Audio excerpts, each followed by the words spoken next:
बड़ी डेवलपमेंट हुई है इंटरनेशनल क्रिकेट के अंदर, क्योंकि बांग्लादेश के किसी प्लेयर को आईपीएल की ऑक्शन पे भारतीय जो आईपीएल होती है उन्होंने बाय नहीं किया। ये ऐसे ही हो गया? नहीं, ये भारत के जय शाह साहब ने, अमित शाह साहब ने, नरेंद्र मोदी साहब ने, डॉक्टर जयशंकर साहब ने, ये मोहम्मद यूनुस साहब और बांग्लादेश को सबक सिखाया। और अब हुआ ये कि जी आईपीएल में बांग्लादेश के खिलाड़ियों को नहीं लिया जाएगा। ये फैसला किया है ना सिर्फ ये कि पीएम मोदी ने, उनके साथ डॉक्टर जयशंकर, अमित शाह साहब और जितने भी लोग मोदी जी की गवर्नमेंट में प्रोमिनेंट जगह पर हैं, मिनिस्टर्स हैं या कुछ है, उन्होंने फैसला किया है और उनकी तरफ से कहा यह जा रहा है कि शायद उन्होंने ही प्रेशराइज किया है। और वहां पर हिंदुओं के साथ जो हो रहा है उस चीज को लेकर बांग्लादेश के सारे प्लेयर जो है वो अंडरग्राउंड फैसले किए गए कि इनको उठाना नहीं है, इन सबको जो है अनसोल्ड जाना है। इस वजह से बांग्लादेश के सारे प्लेयर अनसोल्ड हो गए। पाकिस्तानी क्रिकेटर तो होते नहीं आईपीएल के अंदर, मगर एक और टीम है जिसका कोई क्रिकेटर इस बार नहीं ऑक्शन में खरीदा गया, वो है बांग्लादेश की टीम। और एक अफगानिस्तान की टीम है, उसमें उसके काफी क्रिकेटर खरीदे गए। क्रीम के पॉलिटिकल कनेक्शन नहीं है। बांग्लादेश के प्लेयर्स की परफॉर्मेंस भी कुछ खास नहीं रही है। आप देखिए पाकिस्तान के अंदर टेस्ट वो जरूर हरा के गए हैं, अदरवाइज उनका कोई प्लेयर मतलब उस तरह से आया नहीं सामने। जहां पर अफगानिस्तान के 7 प्लेयर्स पे पैसे लगा दिए गए हैं, वहां पर जो बांग्लादेश के एक भी प्लेयर पे किसी भी फ्रेंचाइज ने पैसे लगाना मुनासिब नहीं समझा। और बांग्लादेश के 12 प्लेयर्स इस लिस्ट में मौजूद थे और 12 में से किसी एक पर भी किसी भी फ्रेंचाइज ने पैसे नहीं लगाए। अब इंडिया को ने सोचा कि बांग्लादेश को पनिश कैसे करें। उन्होंने कहा जी खिलाड़ी नहीं लेने हमने, आपके खिलाड़ियों की क्या औकात है, हम खरीदेंगे नहीं। मुझे वैसे ये लगता है कि इंडिया बहुत जल्दी कर रहा है इन पनिशिंग। ये पॉलिसी तब तक रहेगी जब तक नरेंद्र मोदी पावर में है। कई लोगों का कहना यह भी है कि जय शाह जो इस वक्त के क्रिकेट बोर्ड के चेयरपर्सन हैं, जय शाह को शायद उनके फादर अमित शाह साहब ने और साथ साथ मोदी जी के लोगों ने, खास मोदी जी वगैरह ने भी शायद यही कहा है कि बांग्लादेश से कोई खिलाड़ी ना रखा जाए और ये यकीनन बांग्लादेश के लिए एक बहुत बड़ा नुकसान होगा। उसके जरिए जो है वो उनके खिलाड़ी जो है वो अच्छी खासी रकम भी कमाने के काबिल हो जाते थे, जो कि पाकिस्तान को भी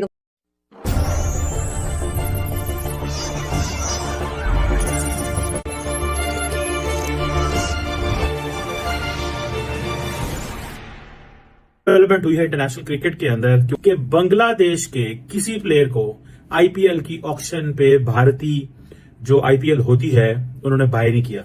ये ऐसे ही हो गया?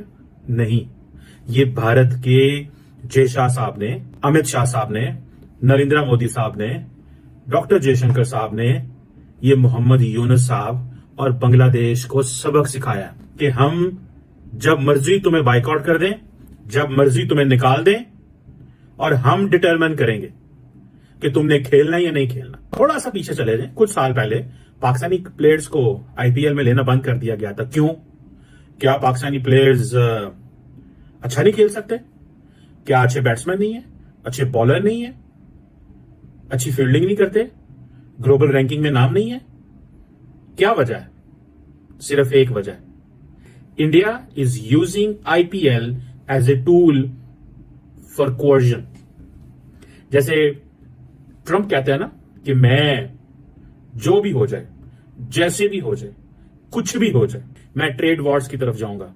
सो it means they are using trade as an instrument to change the behaviours of other Nations.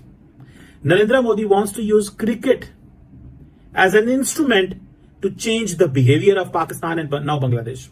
कि नरेंद्र मोदी साहब जो है वो अब ये महसूस करते हैं, this is the time to punish Bangladesh. And if we have to punish Bangladesh, we should punish the turf and we should punish looking where we can best punish them. कि बांग्लादेश और इंडिया के बीच में एक अब वो जिसे कहते हैं ना, एक टसल, कोल्ड वॉर लफ्ज तो नहीं अच्छा लगेगा, एक बिहाइंड द सीन जो चीजें चल रही थी वो अब सामने आना शुरू हो गई हैं। तो नरेंद्र मोदी साहब जो है वो क्रिकेट का इस्तेमाल करते हैं, क्रिकेट डिप्लोमेसी का इस्तेमाल करते हैं। क्रिकेट आज फॉर एग्जांपल ऑस्ट्रेलिया के प्राइम मिनिस्टर ने मुलाकात की है इंडियन क्रिकेट टीम से। So they have build cricket to this level, they have brought cricket to this level, जहां पे वो समझते हैं कि हम एक बड़े पैमाने के ऊपर इंगेज कर सकते हैं। जितना बड़ा इंडिया मुल्क है, जितना बड़ा इंडिया करेक्टर है, जितना बड़ा इंडिया के इंटरेस्ट है पूरे खित्ते के अंदर, अगर वो इमीडिएटली बांग्लादेश को पनिश करना शुरू कर देगा एंड ऑलिव ब्रांच नहीं देगा, जो कि उन्होंने सोचा कि ये सिग्नलिंग है, कोई वो जो पैसे बांग्लादेश के खिलाड़ियों को जाने हैं वो कोई बांग्लादेश में कोई वहां पे कोई कोई नया 2 अरब का प्रोजेक्ट नहीं शुरू हो जाना अरब डॉलर का।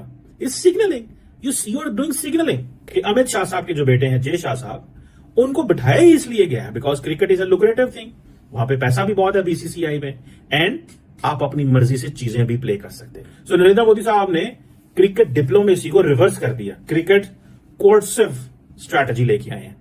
क्रिकेट को एज ए टूल इस्तेमाल किया जाता है, कोर्जन के तौर पर एज ए टूल इस्तेमाल किया जाता है कि हाँ जी हमने पाकिस्तान को दिया था तो हमने ठीक कर दी थी तबीयत पाकिस्तान की, ठीक कर दी थी ना तबीयत पाकिस्तान की, अब बाकी भी ठीक हो जाएंगे सारे इंशाल्लाह। आईपीएल में भी पहले हमारे खिलाड़ी हुआ करते थे, लेकिन अब आईपीएल से जो है वो पाकिस्तानी खिलाड़ियों को उन्होंने रखना बंद कर दिया है। और उसका मेन रीजन यही है कि भारत के साथ जो टर्म्स हमारे रहे हैं, भारत को जो पाकिस्तान के साथ शिकायतें रही हैं और कई एलिगेशंस जो लगाई गई हैं, उनमें से कई तो ऐसी हैं कि जिसे पाकिस्तानी खुद भी कहते हैं कि हाँ ये गलती पाकिस्तान से हुई है। तो इस वजह से पाकिस्तान के साथ तो टर्म्स ऐसे नहीं है कि पाकिस्तान के खिलाड़ियों को रखा जाए। पाकिस्तान की जो क्रिकेट के लोग हैं या क्रिकेट के खिलाड़ी हैं, उनको इंडिया में उन्होंने आईपीएल में लेना छोड़ दिया।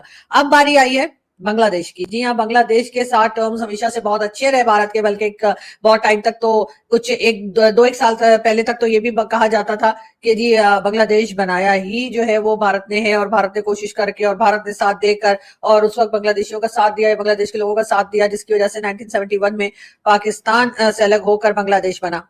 और अब हुआ ये कि जी आईपीएल में बांग्लादेश के खिलाड़ियों को नहीं लिया जाएगा। ये फैसला किया है ना सिर्फ ये कि पीएम मोदी ने, उनके साथ डॉक्टर जयशंकर, अमित शाह साहब और जितने भी लोग मोदी जी की गवर्नमेंट में प्रोमिनेंट जगह पर हैं, मिनिस्टर्स हैं या कुछ है, उन्होंने फैसला किया है। और उनकी तरफ से कहा यह जा रहा है कि शायद उन्होंने ही प्रेशराइज किया है अपनी जो उनके यहाँ की यानी क्रिकेट टीम के जो हेड है या समझे क्रिकेट बोर्ड के जो हेड है अमित शाह साहब के बेटे, उनको शायद ये कहा गया है कि आपने बांग्लादेश की टीम को नहीं लेना, या बांग्लादेश की टीम में से या खिलाड़ियों में से, क्रिकेटर्स में से किसी को नहीं लेना। और इस तरह से करके शायद भारत जो है वो एक तरह से बांग्लादेश को सजा दे रहा है, उसको उनको पनिश कर रहा है, या उनको ये बता रहा है कि जी अब वो जो सारे मजे आपके लगे हुए थे शेख हसीना के साथ, कि आप आईपीएल में भी आ रहे थे और बाकी चीजों में भी आ रहे थे, गौतम अडानी भी कुछ नहीं कह रहे थे और इलेक्ट्रिसिटी भी आप इस्तेमाल कर रहे थे, तो वो सारे के सारे मजे जो हैं या वो सारे के सारे फायदे जो हैं वो अब रोक दिए जाएंगे। और अब आईपीएल में जैसे कि सभी जानते हैं कि अमित शाह जी के बेटे जो हैं वो जी आईपीएल या क्रिकेट बोर्ड के जो चेयरपर्सन है वही हैं, और इसीलिए कहा यह जा रहा है कि जी अब आईपीएल के लिए भी बांग्लादेश की जो टीम है उसको उसमें से किसी भी खिलाड़ी को नहीं रखा जाएगा। यानी कि ये एक काफी बड़ा नुकसान जो है स्ट्रिक्टली जो है वो भारत काम कर रहा है, और भारत इतनी आसानी से बांग्लादेश में जो कुछ हो रहा है मेरे ख्याल है उसको होता हुआ नहीं देखेगा। और कहीं ना कहीं हर जगह से ऐसा कुछ किया जाएगा जिससे कि बांग्लादेश को ये एहसास हो या बांग्लादेश की गवर्नमेंट को ये एहसास हो कि वो क्या गलत कर रहे हैं बांग्लादेश में रहने वाले हिंदू फैमिलीज के साथ। और यही वजह है कि पहले हमने पाकिस्तान और अब हमने देखा कि बांग्लादेश के साथ भी तकरीबन वही पॉलिसी जो है वो फॉलो की जा रही है कि जी आप अगर वहां पर रहने वाले, बांग्लादेश में रहने वाले जो हिंदू फैमिलीज हैं, अगर आप उनके साथ गलत करेंगे, अगर आप उन्हें परेशान करेंगे, तंग करेंगे, आप उन्हें तरह तरह से वहां से निकल जाने को कहेंगे या उन्हें वहां से भगाने की कोशिश करेंगे, कन्वर्ट करने की कोशिश की जाएगी, तो भारत जो है वो वहां पे जो हिंदू मौजूद हैं बांग्लादेश में उनके साथ रहेंगे। अभी पाकिस्तानी क्रिकेटर तो होते नहीं आईपीएल के अंदर, मगर एक और टीम है जिसका कोई क्रिकेटर इस बार नहीं ऑप्शन में खरीदा गया, वो है बांग्लादेश की टीम। और एक अफगानिस्तान की टीम है, उसमें उसके काफ़ी क्रिकेटर खरीदे गए। करीम जन्नत उसमें है, गुरबाज है, अल्लाह गुजनफर है उसके अंदर, और फजल हक फारूकी है, बाकी राशिद खान है। अगर बाकी तकरीबन उनके जो मेन स्ट्रीम के क्रिकेटर हैं सबके सब हुए। नूर अहमद को 10 करोड़ रुपए इंडियन रुपीस में मिले हैं, मतलब इतनी हाई प्रोफाइल के अंदर सीएसके ने उसको उठाया। पॉइंट इज कि बांग्लादेश की टीम का कोई क्रिकेटर क्यों नहीं इसके अंदर है कि पॉलिटिकल कनेक्शन नहीं है। बांग्लादेश के प्लेयर्स की परफॉर्मेंस भी कुछ खास नहीं रही है। आप देखिए पाकिस्तान के अंदर टेस्ट वो जरूर हरा के गए हैं, अदरवाइज उनका कोई प्लेयर मतलब उस तरह से आया नहीं सामने। तो मुझे लगता है कि एक दो प्लेयर हैं जो शायद आ सकते थे, पर ओवरऑल उनकी परफॉर्मेंस कुछ खास है नहीं। अब आईपीएल का स्टैंडर्ड थोड़ा बढ़ गया, अगरचे पहले साकुब अल हसन खेलते थे,